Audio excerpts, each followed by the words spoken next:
estudante! Meu nome é Rose Melo, eu sou professora de língua portuguesa e estou muito feliz de estar mais uma vez aqui com você.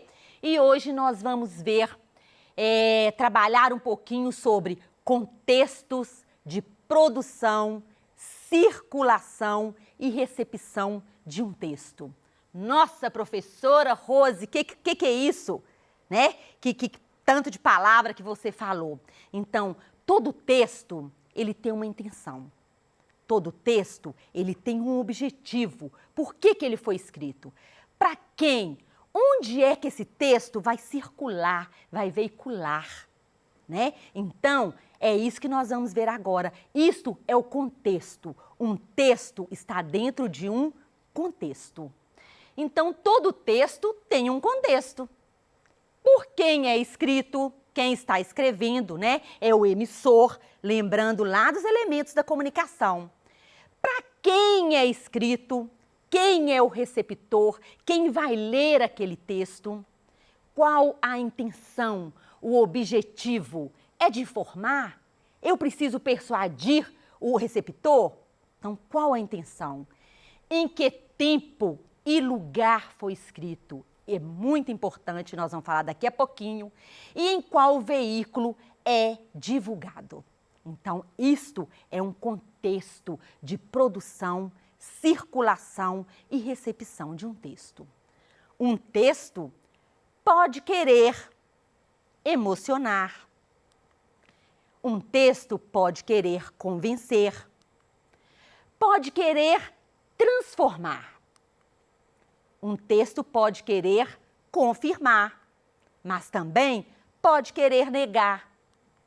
Ele pode querer acusar e pode querer informar, simplesmente informar. Então, o texto depende do seu objetivo, da sua intenção.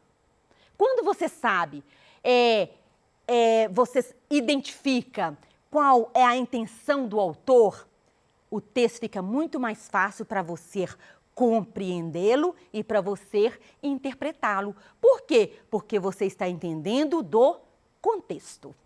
Então, vamos lá. Identificar a intenção e o objetivo de um texto é sinal que você fez uma boa leitura, que você compreendeu o texto. Então, mas o que é um texto? O texto é só aquele amontoado de palavras, um texto tem que ter enorme, né? Ele tem que ter muitas palavras para ser um texto. Então, texto é um todo significativo. E o que quer dizer isso? É tudo aquilo que te transmite sentido, que tenha sentido. Ele pode ser verbal ou pode ser não verbal, porque ele é difundido por diversos códigos. Né? Quando eu falo um todo significativo, se você tem um texto argumentativo em prosa, ele é feito por quê? Parágrafos, né? E aquele parágrafo, cada pedaço é um parágrafo. E cada parágrafo, ele precisa estar interligado com o outro para ter sentido, para o texto como um todo ser harmonioso. Então, é um todo significativo. Um discurso produzido por determinado sujeito. Quem escreve um texto, né? Aquele texto está carregado, às vezes, de emoções, de opiniões, de quem está escrevendo. E também num determinado tempo e espaço. Você, estudante, já leu algum texto assim de 30, 50 anos atrás? Aquele texto, ele é carregado de elementos daquela época, né? Que às vezes a gente lê um texto e fala assim, nossa, mas esse autor aqui é machista, é preconceituoso, né? Mas por quê? Era naquela época que ele escreveu, né? Não foi agora. Então, o texto, ele é delimitado pelo tempo e pelo espaço. Então, um texto é o ato de comunicar. Comunicou é texto. Então, você comunica através de gestos, através de palavras, através de pinturas, né? Uma pintura, ela nos fala muito.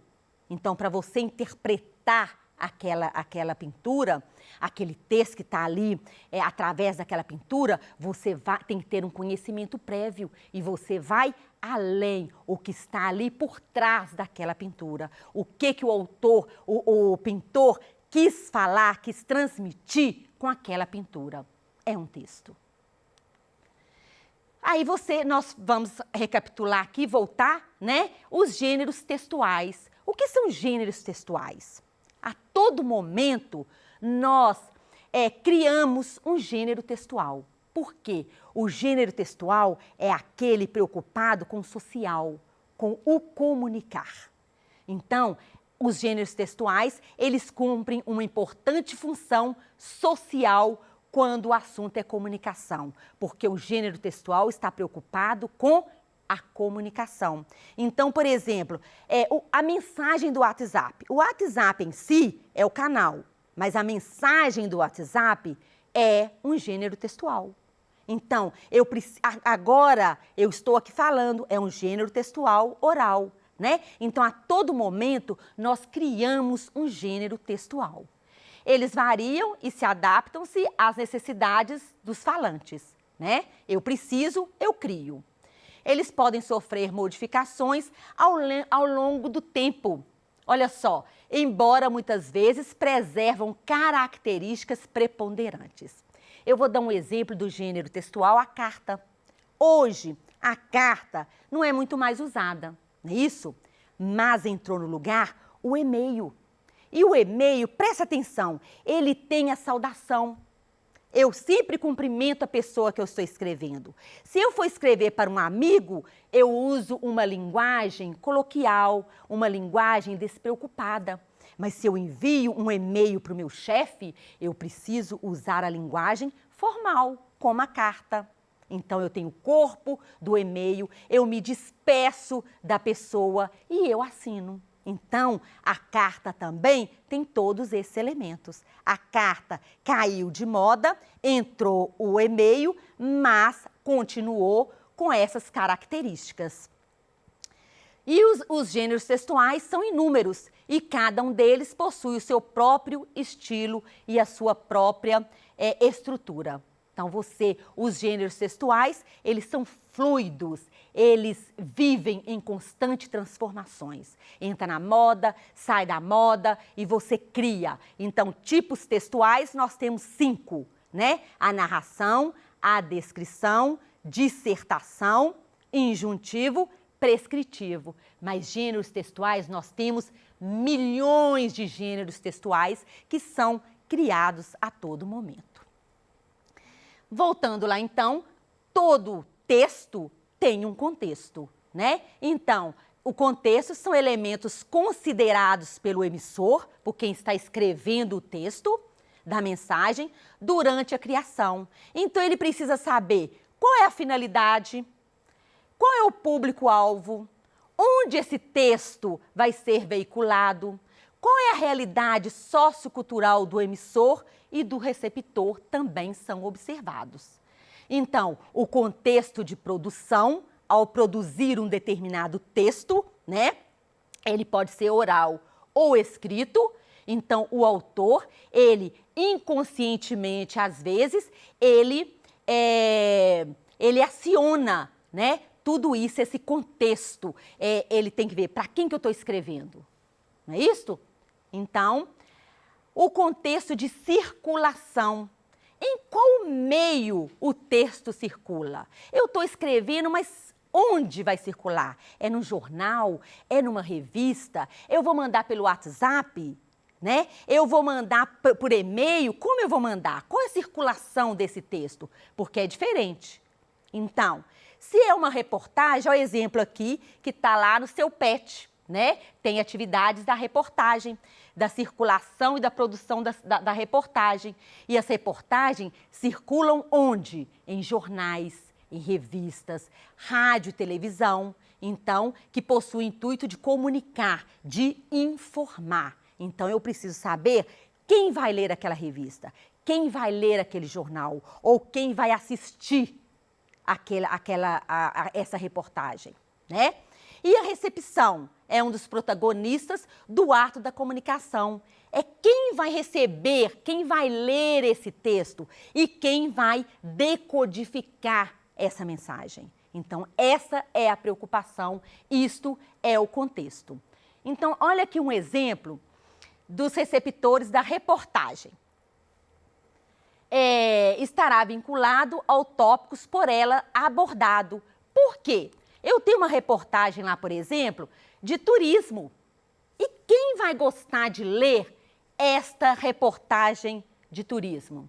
Quem gosta de viajar, não é isso? Então, quem gosta de viajar, pessoas que gostam de viajar, elas vão gostar de ler esse tipo de mensagem, de reportagem. Então, se viu o título da reportagem, ela é chamativa. Então, ele bateu o olho e falou, oba, gostei. Por quê? Porque ele gosta de viajar, né?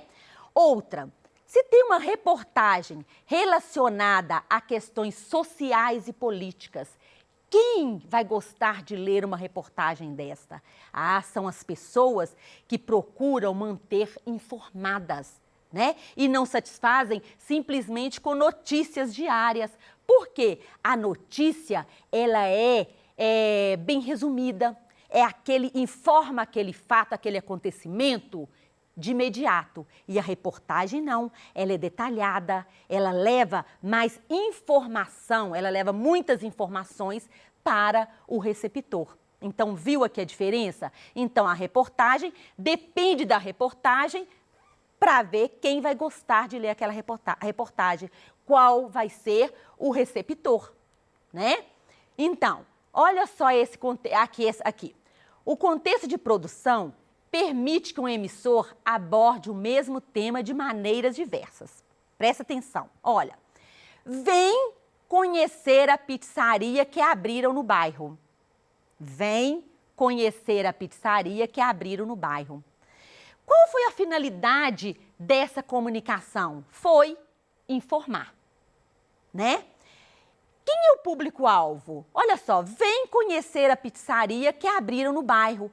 O público-alvo é uma amiga, né? Por que uma pessoa amiga? Porque, olha só, coloquei, vem conhecer.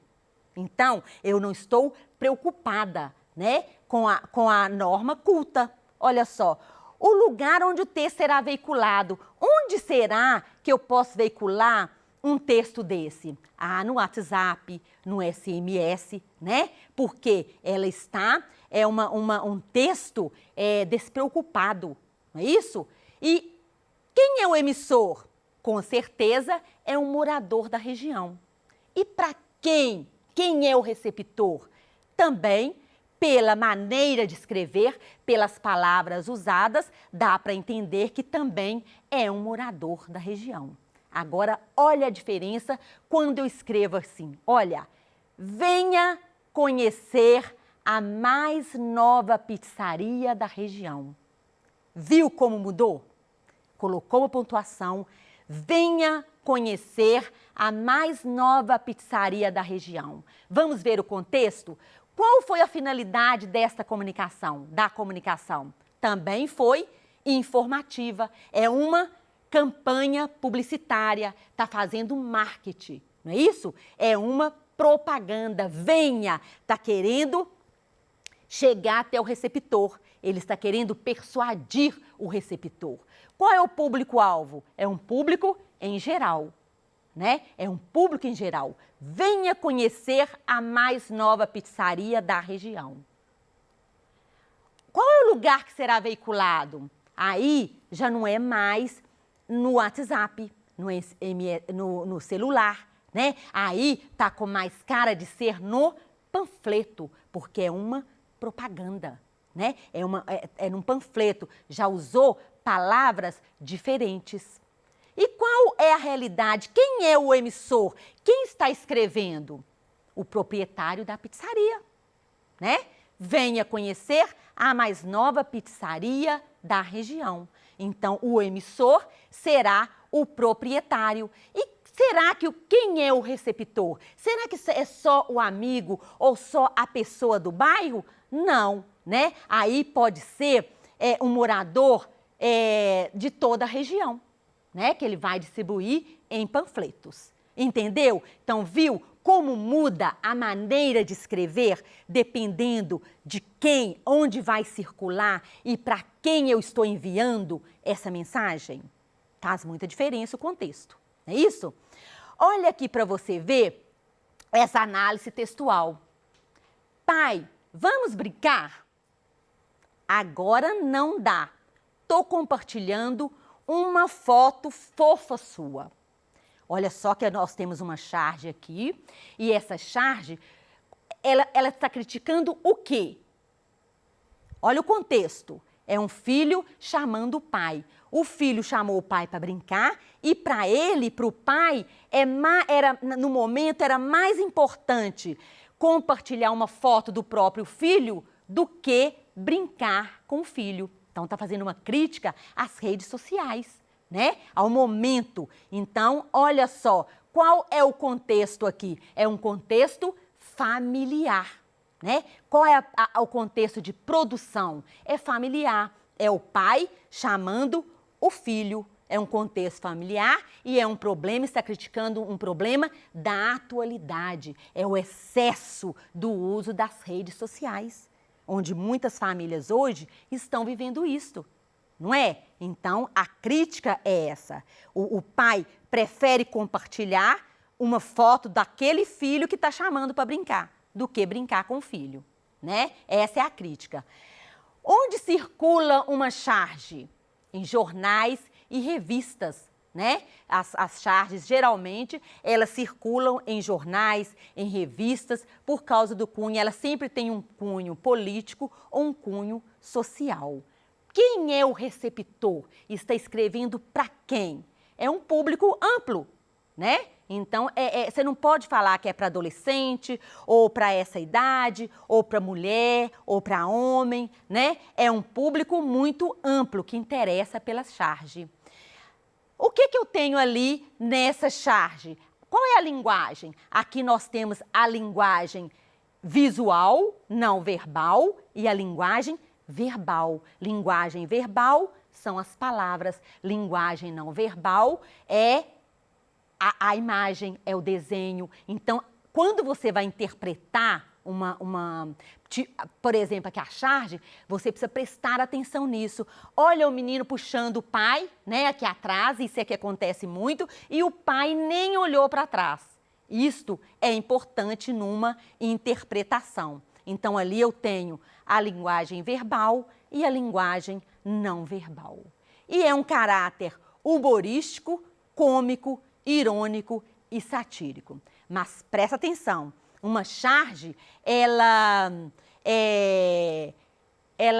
quando eu falo que é humor, é irônico, não é irônico para você dar risada, é irônico para te levar a refletir, né? Então, todo texto, você precisa olhar contexto. Então, o que é o contexto de produção?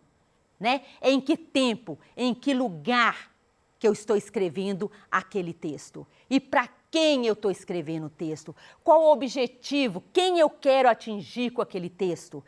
Quem vai ser o receptor daquele texto?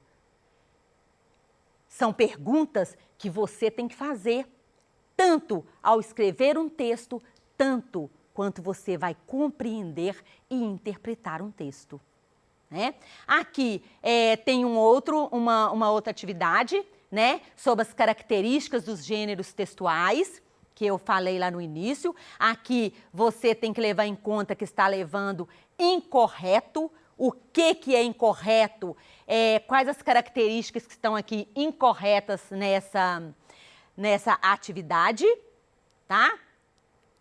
Aqui eu deixei, aqui também tem uma outra charge, né? Vida social sem internet. Então, aqui você vai ver o que lê com atenção, olha a crítica, o contexto, a circulação, para quem foi escrita essa charge, o que ela está querendo, qual o objetivo dessa charge. Então, é isso aí. Né? Espero que você tenha gostado da nossa aula de hoje. Espero que a partir de hoje, quando você for ler um texto, compreender um texto, interpretar um texto ou escrever um texto, você pensa no contexto de produção, no contexto de circulação e no contexto de recepção. Qual o objetivo do texto? Para quem eu estou escrevendo esse texto? Onde vai veicular esse texto? Muito obrigada, um beijo carinhoso, fique com Deus, até a nossa próxima aula.